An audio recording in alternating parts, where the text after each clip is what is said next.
Bonjour à toutes, bonjour à tous, on est le mercredi 7 janvier 2026 et on parle aujourd'hui de la suite de la fable d'hier. Donc si vous n'avez pas écouté le podcast d'hier, je vous conseille de l'écouter pour que vous compreniez le début de la fable. Parce que cette fable de La Fontaine, le chameau et les bâtons flottants, c'est en fait deux histoires en une seule. Hier, mardi, je vous ai expliqué l'histoire du chameau.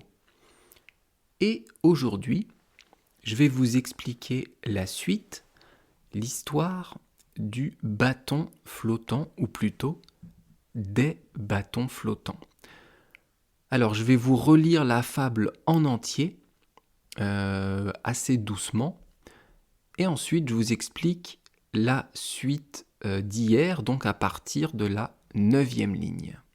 Je vous la relis doucement pour voir si vous vous rappelez de l'histoire du début, pour voir si vous arrivez à comprendre la fable avec mes explications d'hier.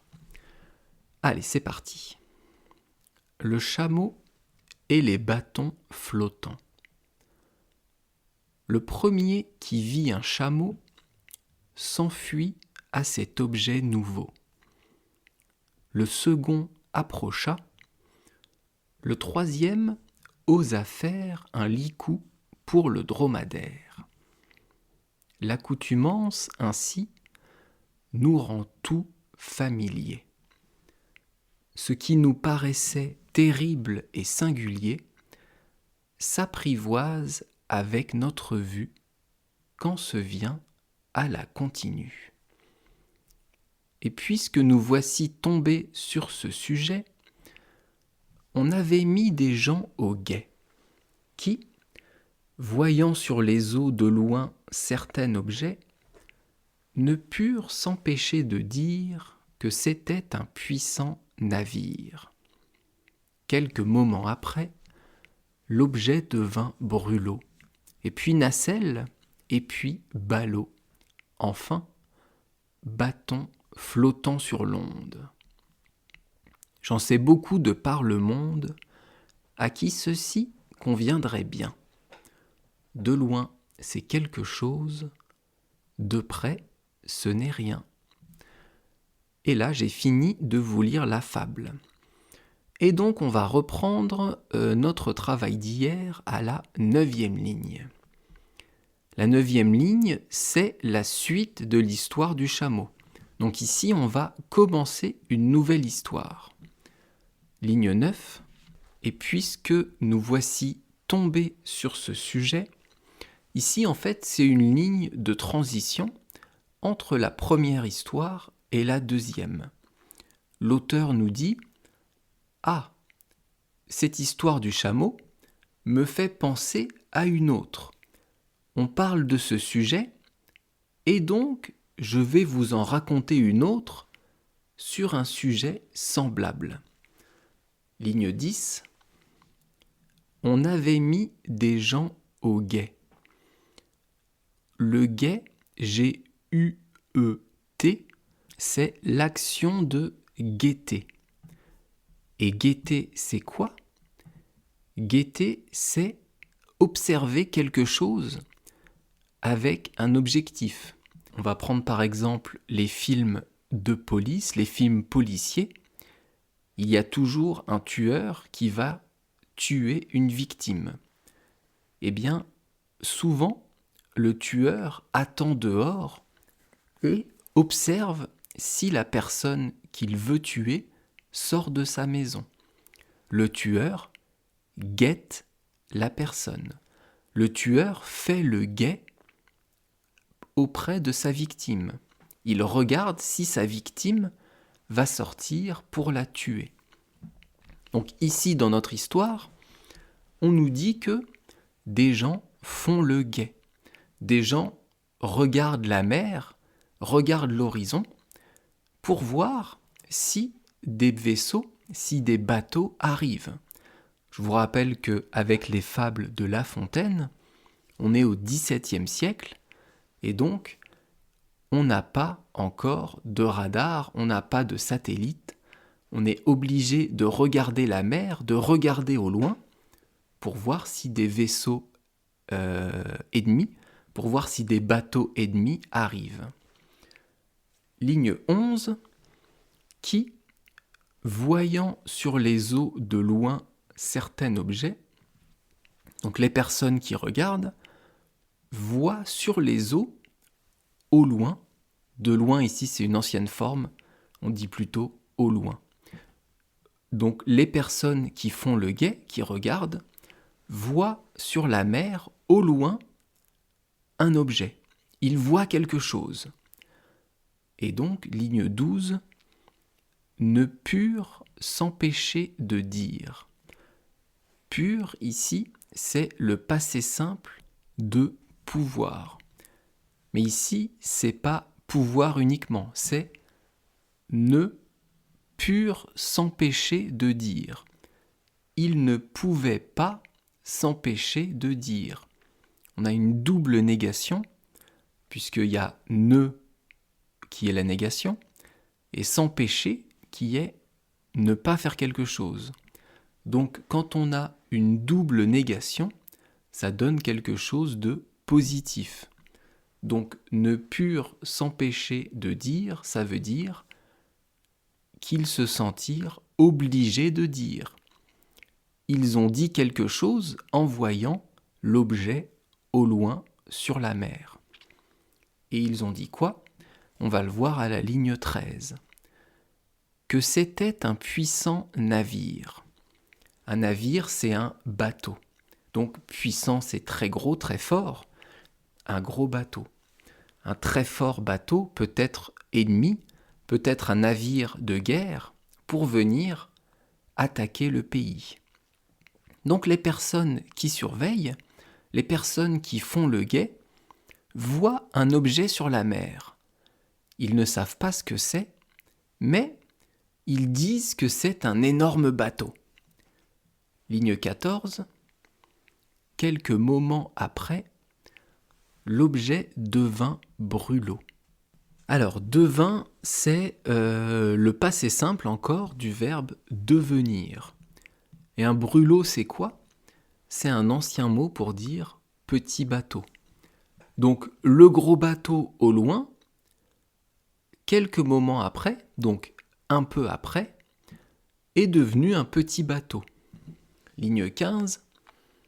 Et puis nacelle, et puis ballot. Donc encore un peu après, le petit bateau est devenu une nacelle. Une nacelle, c'est une barque. Donc c'est vraiment un tout petit bateau. Et ballot, c'est quoi ? Ballot, c'est quelques rondins de bois attachés ensemble. Un ballot de bois, c'est quelques morceaux de bois que vous allez attacher. Et ligne 16, enfin, bâton flottant sur l'onde. Bâton, c'est un morceau de bois qui est au sol. Comme vous le savez, j'ai 3 chiens. Eh bien, ils aiment les bâtons. Souvent, je prends un bâton par terre et je le lance pour mes chiens. Donc, bâton, c'est un morceau de bois. Et flottant sur l'onde, c'est des bâtons qui flottent à la surface de l'eau. Donc, les personnes qui regardaient au loin, qui surveillaient les eaux, qui surveillaient la mer, ont vu un objet. Ils ont dit que c'était un gros bateau, un navire puissant. Et, au fur et à mesure que l'objet se rapproche, au fur et à mesure du temps, au fur et à mesure qu'il y a moins de distance entre eux et l'objet, le bateau devient un petit bateau, puis une barque, puis des morceaux de bois, puis en fait des bâtons. Ici, il reste 3 lignes à la fable, mais l'histoire des bâtons est finie. Et les 3 dernières lignes, 17, 18 et 19, c'est l'auteur qui parle. Alors, ligne 17, J'en sais beaucoup de par le monde. Le J apostrophe ici, c'est La Fontaine, c'est l'auteur qui nous parle. Donc l'histoire des bâtons, l'histoire du chameau est finie. Et il dit « J'en sais beaucoup de par le monde », ligne 18, « à qui ceci conviendrait bien ».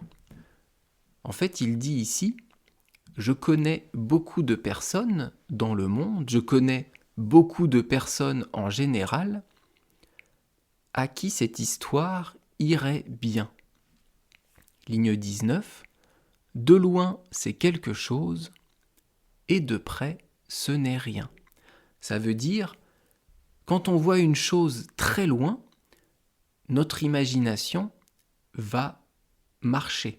On va s'imaginer quelque chose de terrifiant, quelque chose qui fait peur, quelque chose dont il faut se méfier. Et quand on se rapproche, eh bien en fait, c'est rien du tout. C'est un morceau de bois, c'est une petite touffe d'herbe, c'est un petit animal, je ne sais quoi, peu importe. La morale ici, c'est que quand on se rapproche d'une chose, ou quand cette chose se rapproche de nous, on arrive à l'identifier et donc on a beaucoup moins peur. Donc d'un côté ici avec les bâtons, on a une morale qui parle de l'espace, qui parle de la distance entre les personnes qui font le guet, les personnes qui surveillent, et le pseudo-bateau, le faux bateau qui arrive, qui sont en fait des bâtons. Ça, c'est la morale avec l'espace, et la morale avec le temps, ça concerne le chameau, l'histoire d'hier. Avec le temps, au fur et à mesure du temps, on s'habitue à quelque chose, et ici, avec les bâtons, au fur et à mesure de l'espace, au fur et à mesure que la distance diminue, qu'on se rapproche d'une chose, eh bien, on va voir que ce n'est pas ce qu'on pensait, qu'on va se faire des idées, qu'on va parler pour ne rien dire, alors qu'il n'y a pas de danger, alors qu'il n'y a pas de menace. Donc vous voyez en fait les deux morales dans la première partie de la fable et la deuxième, elles vont se rejoindre. Il y a ici une histoire de temps et d'espace, deux choses différentes, mais qui sont en fait reliées. On parle souvent de temps et d'espace, ou alors d'espace-temps. Vous voyez comme ces fables de La Fontaine, et avant les fables d'Ésope, sont très profondes. On nous parle de petites histoires, d'un chameau et de bâtons, mais en fait, il y a vraiment un sens important derrière, il y a vraiment une profondeur dans ces fables que je trouve très intéressante, une profondeur, oui, et c'est pour ça que je vous en parle dans mon podcast. Je sais que c'est dur à comprendre, je sais que c'est difficile, mais ce sont des histoires, ce sont des morales très intéressantes qui nous permettent de réfléchir, et c'est pour ça que ça me tient à cœur de vous les présenter et de vous les expliquer. Bien, maintenant je vais vous relire la fable à vitesse normale, comme si je la lisais à des Français, et ensuite je vous lis la version simplifiée, celle que j'ai réécrite, où vous allez vraiment tout comprendre. Le chameau et les bâtons flottants par Jean de La Fontaine. Le premier qui vit un chameau s'enfuit à cet objet nouveau. Le second approcha, le troisième osa faire un licou pour le dromadaire. L'accoutumance ainsi nous rend tout familier. Ce qui nous paraissait terrible et singulier s'apprivoise avec notre vue quand se vient à la continue. Et puisque nous voici tombés sur ce sujet, on avait mis des gens au guet, qui, voyant sur les eaux de loin certain objet, ne purent s'empêcher de dire que c'était un puissant navire. Quelques moments après, l'objet devint brûlot, et puis nacelle, et puis ballot, Enfin, bâton flottant sur l'onde. J'en sais beaucoup de par le monde à qui ceci conviendrait bien. De loin, c'est quelque chose, et de près, ce n'est rien. Ça, c'était la fable à une vitesse standard de français. Et maintenant, ma version de la fable, un peu plus simple, même beaucoup plus simple. Le chameau et les bâtons flottants, revus par Adrien. La première personne qui vit un chameau s'enfuit en voyant cet animal. La seconde personne s'approcha et la troisième fabriqua une pièce en cuir à mettre sur le chameau. Les humains s'habituent à tout. Ce qui avait l'air terrible devient normal avec le temps. Et voici une autre histoire. Quelques personnes regardaient l'horizon et, voyant flotter au loin un objet sur la mer, dirent qu'ils voyaient un gros bateau. Puis, après un moment, l'objet devint petit bateau, puis barque, puis rondin de bois, et enfin bâton flottant sur l'eau.